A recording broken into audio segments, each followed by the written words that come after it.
الامام المہدی۔ مسلمانوں میں جو لوگ الامام المہدی کی آمد کے قائل ہیں وہ بھی ان متجددین سے جو اس کے قائل نہیں ہیں اپنی غلط فہمیوں میں کچھ پیچھے نہیں ہیں۔ وہ سمجھتے ہیں کہ امام مہدی کوئی اگلے وقتوں کے مولویانہ و صوفیانہ وضاقتہ کے آدمی ہوں گے، تسبیح ہاتھ میں لیے یکا یک کسی مدرسے یا خانقاہ کے حجرے سے برآمد ہوں گے، آتے ہی انا المہدی کا اعلان کریں گے۔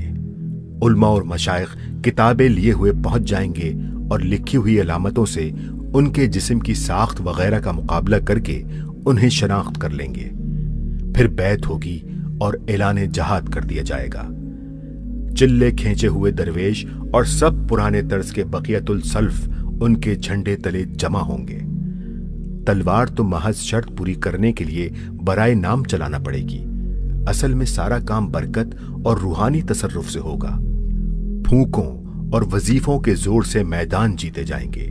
جس کافر پر نظر مار دیں گے تڑپ کر بے ہوش ہو جائے گا، اور محض بد دعا کی تاثیر سے ٹینکوں اور ہوائی جہازوں میں کیڑے پڑ جائیں گے۔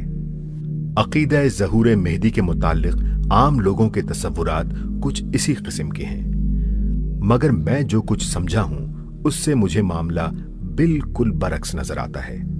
میرا اندازہ یہ ہے کہ آنے والا اپنے زمانے میں بالکل جدید ترین طرز کا لیڈر ہوگا۔ وقت کے تمام علوم جدیدہ پر اسے مجتہدانہ بصیرت حاصل ہوگی۔ زندگی کے سارے مسائل مہمہ کو وہ خوب سمجھتا ہوگا۔ عقلی و ذہنی ریاست، سیاسی تدبر اور جنگی مہارت کے اعتبار سے وہ تمام دنیا پر اپنا سکہ جما دے گا اور اپنے عہد کے تمام جدیدوں سے بڑھ کر جدید ثابت ہوگا۔ مجھے اندیشہ ہے کہ اس کی جدتوں کے خلاف مولوی اور صوفی صاحبان ہی سب سے پہلے شورش برپا کریں گے۔ پھر مجھے یہ بھی امید نہیں کہ اپنی جسمانی ساخت میں وہ عام انسانوں سے کچھ بہت مختلف ہوگا کہ اس کی علامتوں سے اسے تاڑ لیا جائے۔ نہ میں یہ توقع رکھتا ہوں کہ وہ اپنے مہدی ہونے کا اعلان کرے گا، بلکہ شاید اسے خود بھی اپنے مہدی موعود ہونے کی خبر نہ ہوگی، اور اس کی موت کے بعد اس کے کارناموں سے دنیا کو معلوم ہوگا کہ یہی تھا وہ خلافت کو منہاج النبوہ پر قائم کرنے والا جس کی آمد کا مجدہ سنایا گیا تھا۔ حاشیہ: اس مقام پر جو شبہات وارد کیے جاتے ہیں ان کے جوابات اس کتاب کے ضمیمے میں ملاحظہ فرمائے جا سکتے ہیں۔ جیسا کہ میں پہلے اشارہ کر چکا ہوں، نبی کے سوا کسی کا یہ منصب نہیں ہے کہ دعوے سے کام کا آغاز کرے، اور نہ نبی کے سوا کسی کو یقینی طور پر یہ معلوم ہوتا ہے کہ وہ کس خدمت پر مامور ہوا ہے۔ مہدویت دعویٰ کرنے کی چیز نہیں، کر کے دکھا جانے کی چیز ہے۔ اس قسم کے دعوے جو لوگ کرتے ہیں اور جو ان پر ایمان لاتے ہیں، میرے نزدیک دونوں اپنے علم کی کمی اور ذہن کی پستی کا ثبوت دیتے ہیں۔ مہدی کے کام کی نوعیت کا جو تصور میرے ذہن میں ہے وہ بھی ان حضرات کے تصور سے بالکل مختلف ہے۔ مجھے اس کے کام میں کرامات خوارق، کشوف و الہامات اور چلوں اور مجاہدوں کی کوئی جگہ نظر نہیں آتی۔ میں یہ سمجھتا ہوں کہ انقلابی لیڈر کو دنیا میں جس طرح شدید جد و جہد اور کشمکش کے مرحلوں سے گزرنا پڑتا ہے، انہی مرحلوں سے مہدی کو بھی گزرنا ہوگا۔ وہ خالص اسلام کی بنیاد پر ایک نیا مذہب فکر یعنی اسکول آف تھاٹ پیدا کرے گا، ذہنیتوں کو بدلے گا، ایک زبردست تحریک اٹھائے گا جو بیک وقت تہذیبی بھی ہوگی اور سیاسی بھی۔ جاہلیت اپنی تمام طاقتوں کے ساتھ اسے کچلنے کی کوشش کرے گی، مگر بالآخر وہ جاہلی اقتدار کو الٹ کر پھینک دے گا اور ایک ایسی زبردست اسلامی اسٹیٹ قائم کرے گا جس میں ایک طرف اسلام کی پوری روح کار فرما ہوگی اور دوسری طرف سائنٹیفک ترقی اوج کمال پر پہنچ جائے گی۔ جیسا کہ حدیث میں ارشاد ہوا ہے، اس کی حکومت سے آسمان والے بھی راضی ہوں گے اور زمین والے بھی۔ آسمان دل کھول کر اپنی برکتوں کی بارش کرے گا اور زمین اپنے پیٹ کے سارے خزانے اگل دے گی۔ اگر یہ توقع صحیح ہے کہ ایک وقت میں اسلام تمام دنیا کے افکار، تمدن اور سیاست پر چھا جانے والا ہے، تو ایسے ایک عظیم الشان لیڈر کی پیدائش بھی یقینی ہے جس کی ہماگیر و پرزور قیادت میں یہ انقلاب رونما ہوگا۔ جن لوگوں کو ایسے لیڈر کے ظہور کا خیال سن کر حیرت ہوتی ہے مجھے ان کی عقل پر حیرت ہوتی ہے۔ جب خدا کی اس خدائی میں لینن اور ہٹلر جیسے آئمہ ضلالت کا ظہور ہو سکتا ہے تو آخر ایک امام ہدایت ہی کا ظہور کیوں مستبعد ہو؟ المہدی کی علامات اور نظام دین میں اس کی حیثیت۔ سوال: ظہور مہدی کے متعلق آپ نے رسالہ تجدید و احیاء دین میں جو کچھ لکھا ہے اس میں اختلاف کا پہلو یہ ہے کہ آپ مہدی موعود کے لیے کوئی امتیازی و اختصاصی علامات تسلیم نہیں کرتے، حالانکہ احادیث میں واضح طور پر علامات مہدی کا تذکرہ موجود ہے۔ آخر اس سلسلہ روایات سے چشم پوشی کیسے کی جا سکتی ہے؟ جواب: ظہور مہدی کے متعلق جو روایات ہیں ان کے متعلق ناقدین حدیث نے اس قدر سخت تنقید کی ہے کہ ایک گروہ سرے سے اس بات کا قائل ہی نہیں رہا ہے کہ امام مہدی کا ظہور ہوگا۔ اسماء الرجال کی تنقید سے بھی معلوم ہوتا ہے کہ ان احادیث کے اکثر رواں شیعہ ہیں۔ تاریخ سے بھی یہ معلوم ہوتا ہے کہ ہر گروہ نے سیاسی و مذہبی اغراض کے لیے ان احادیث کو استعمال کیا ہے اور اپنے کسی آدمی پر ان کی مندرجہ علامات کو چسپاں کرنے کی کوشش کی ہے۔ ان وجوہ سے میں اس نتیجے پر پہنچا ہوں کہ نفس ظہور مہدی کی خبر کی حد تک تو یہ روایات صحیح ہیں، لیکن تفصیلی علامات کا بیشتر بیان غالباً وضعی ہے، اور اہل غرض نے شاید بعد میں ان چیزوں کو اصل ارشاد نبوی پر اضافہ کیا ہے۔ مختلف زبانوں میں جن لوگوں نے مہدی موعود ہونے کے جھوٹے دعوے کیے ہیں ان کے لٹریچر میں بھی آپ دیکھیں گے کہ ان کی ساری فتنہ پردازی کے لیے مواد انہی روایات نے بہم پہنچایا ہے۔ میں نے جہاں تک نبی صلی اللہ علیہ وآلہ وسلم کی پیش گوئیوں پر غور کیا ہے، ان کا یہ انداز نہیں ہوتا کہ کسی آنے والی چیز کی علامات و تفصیلات اس طریقے سے کبھی آپ نے بیان کی ہوں جس طرح ظہور مہدی کی احادیث میں پائی جاتی ہیں۔ آپ بڑی بڑی اصولی علامات تو ضرور بیان فرما دیا کرتے تھے، لیکن جزئی تفصیلات بیان کرنا آپ کا طریقہ نہ تھا۔ سوال: ضرورت بعثت مہدی کو تجدید و احیاء دین میں تسلیم تو کر لیا گیا ہے، لیکن مہدی کا کیا کام ہوگا، اس مسئلے کو نقلی تائید کے بغیر محض اپنے لفظوں میں بیان کرنے کی کوشش کی گئی ہے۔ احادیث شریفہ کی روشنی میں اس بیان کی تفصیل کی جائے تو مناسب ہے۔ نیز مہدی موعود کے مراتب و خصوصیات اور ضرورت اطاعت مہدی وغیرہ پر کوئی بحث نہیں کی گئی ہے، بلکہ عام مجددین میں شمار کر لیا گیا ہے۔ اگرچہ مجدد کامل اور مجدد ناقص کی تقسیم سے یہ معلوم ہو سکتا ہے کہ غالباً یہاں مجدد کا لفظ بربنائے لغت استعمال ہوا ہے، اصطلاحاً نہیں۔ تاہم جبکہ مجدد معصوم عن الخطا نہیں ہوتا اور مہدی موعود کو معصوم عن الخطا ہونا ضروری ہے، تو پھر اس بین فرق کے ہوتے ہوئے مہدی موعود کو مجدد کی فہرست میں کیسے شمار کیا جا سکتا ہے؟ جواب: اول تو خود لفظ مہدی پر غور کرنا چاہیے جو حدیث میں استعمال کیا گیا ہے۔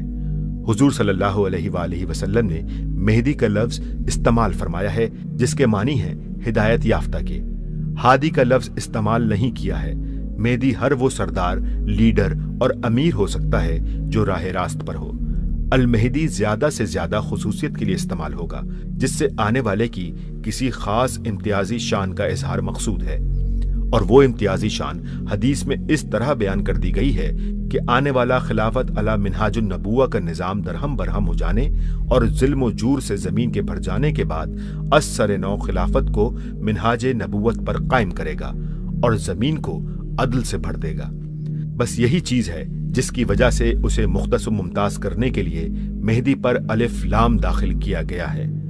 لیکن یہ سمجھنا بالکل غلط ہے کہ مہدی کے نام سے دین میں کوئی خاص منصب قائم کیا گیا ہے جس پر ایمان لانا اور جس کی معرفت حاصل کرنا ویسا ہی ضروری ہے جیسا انبیاء پر ایمان لانا، اور اس کی اطاعت بھی شرط نجات اور شرط اسلام و ایمان ہو۔ نیز اس خیال کے لیے بھی حدیث میں کوئی دلیل نہیں ہے کہ مہدی کوئی امام معصوم ہوگا۔ دراصل یہ معصومیت غیر انبیاء کا تخیل ایک خالص شیعی تخیل ہے جس کی کوئی سند کتاب و سنت میں موجود نہیں ہے۔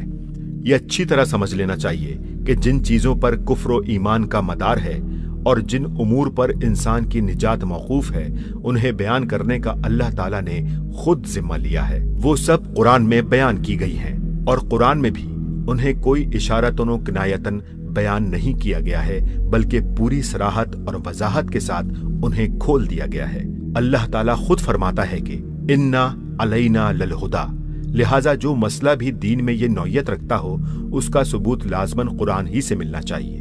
मुजर्रद हदीस पर ऐसी किसी चीज की बिना नहीं रखी जा सकती जिसे मदारे कुफ्र व ईमान करार दिया जाए। अहादीस चंद इंसानों से चंद इंसानों तक पहुंचती हुई आई हैं, जिनसे हद अगर कोई चीज हासिल होती है तो वो गुमाने सेहत है, ना कि इल्म यकीन।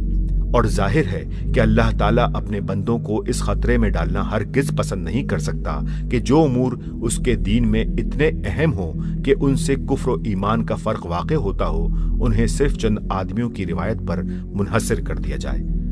ऐसे उमूर की तो नौयत ही इस अम्र की मुतकाजी है कि अल्लाह ताला उन्हें साफ साफ अपनी किताब में बयान फरमाते।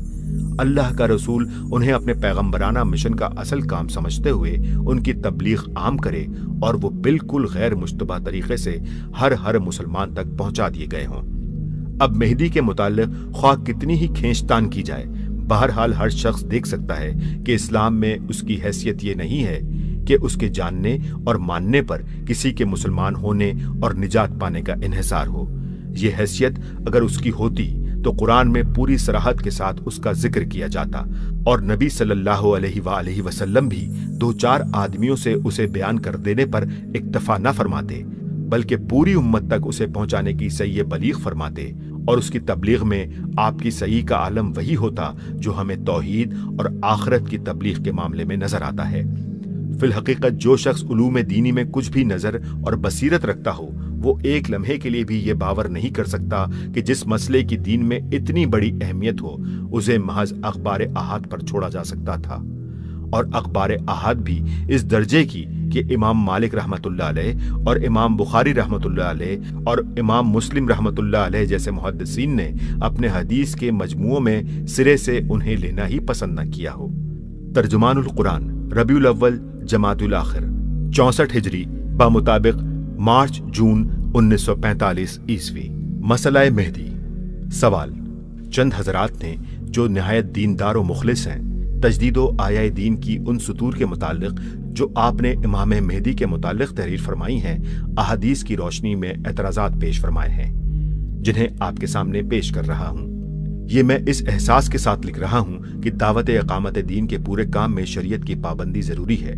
बस लाजिम है कि हर वो चीज जो आपके कलम से निकले ऐन शरीयत के मुताबिक हो, और अगर कभी कोई गलत राय तहरीर में आए तो उससे रुजू करने में कोई तामुल ना होने पाए। इमाम मेहदी के मुताल्लिक जो सुतूर आपने सफ़ा 31 ता 33 तहरीर फरमाई हैं, वो हमारे फहम के मुताबिक अहादीस के खिलाफ हैं। इस सिलसिले में मैंने तिर्मिजी और अबू दाऊद की तमाम रिवायात का मुताला किया है, जिससे मालूम होता है कि बाज रिवायात के रावी जरूर खारजी या शिया हैं, लेकिन अबू दाऊद और तिर्मिजी वगैरह के यहाँ ऐसी अहादीस भी मौजूद हैं जिनके रावी सक्का और सदूक हैं, और वो आपकी राय की तस्दीक नहीं बल्कि तरदीद करती हैं। मसलन अबू दाऊद की रिवायत मुलाहिजा हो, इस रिवायत से लेकर आखिर रिवायत तक मुलाहिजा हो, तमाम रावी सक्का हैं। नेज बहकी की भी एक रिवायत मुश्कात की किताबुल फितन में तहरीर है।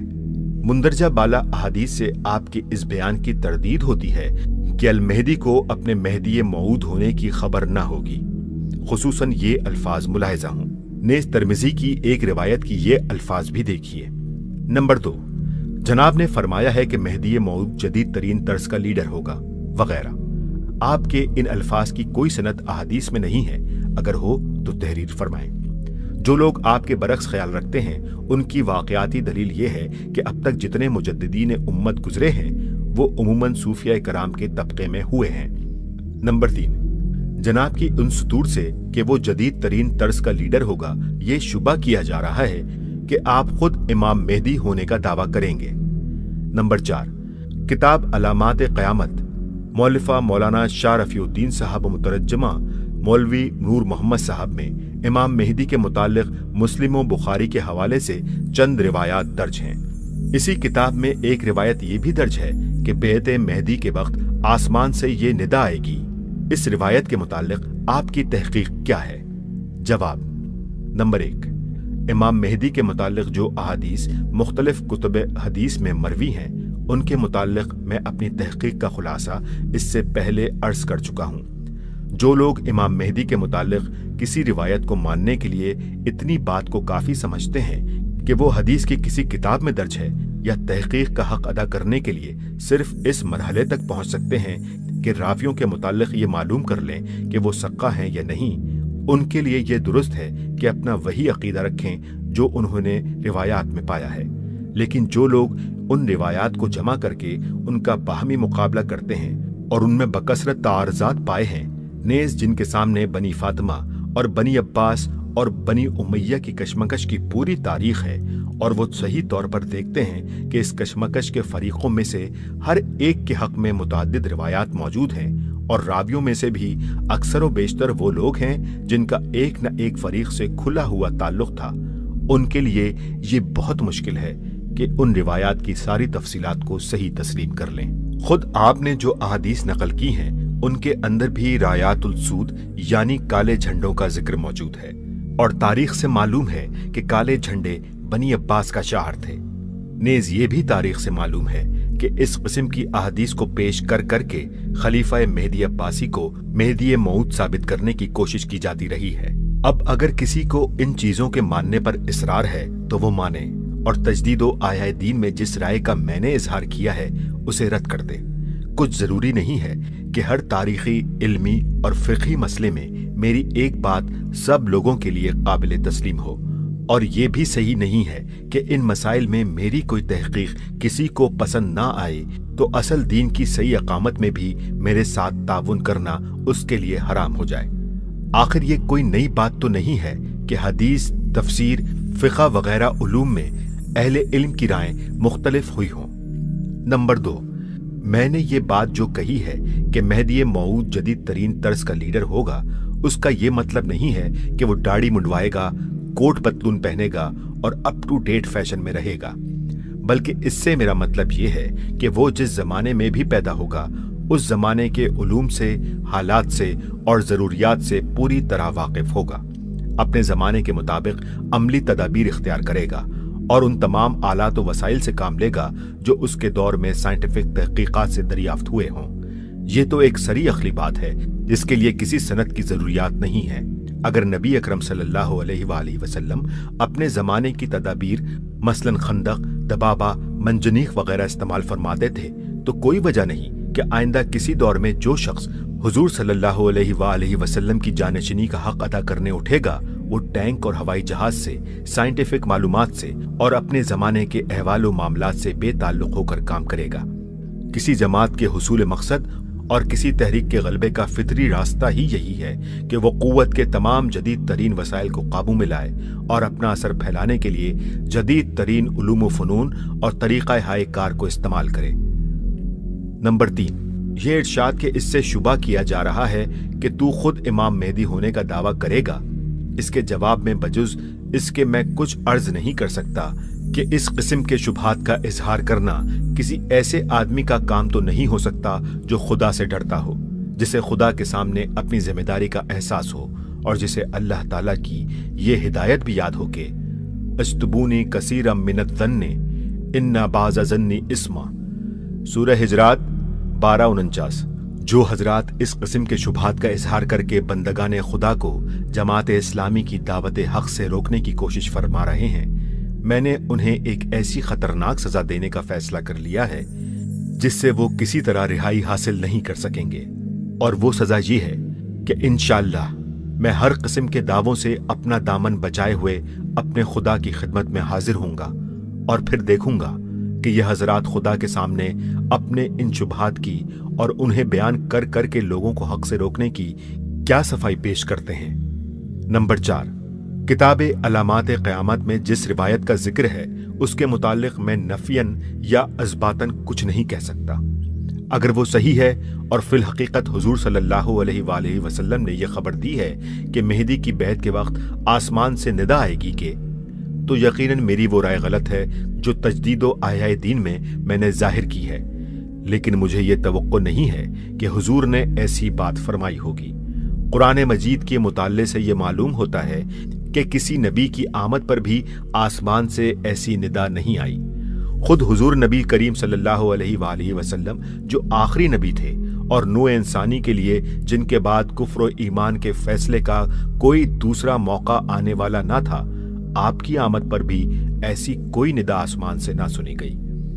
मुशरिकीन मक्का मुतालबा करते ही रहे कि आपके साथ कोई फरिश्ता होना चाहिए जो हमें खबरदार करे कि आप खुदा के नबी हैं, या कोई सरीह बात ऐसी होनी चाहिए जिससे यकीनी और गैर मुश्तबा तौर पर हमें आपका नबी होना मालूम हो जाए। लेकिन अल्लाह ताला ने उन सारे मुतालबों को रद्द फरमा दिया और उन्हें कबूल न करने की ये वजह भी मुतअद्दिद मुकामात पर कुरान में जाहिर कर दी कि हकीकत को बिल्कुल बेनकाब कर देना, जिससे अक्ली आजमाइश और इम्तहान का कोई मौका बाकी न रहे, हिकमत खुदाबंदी के खिलाफ है।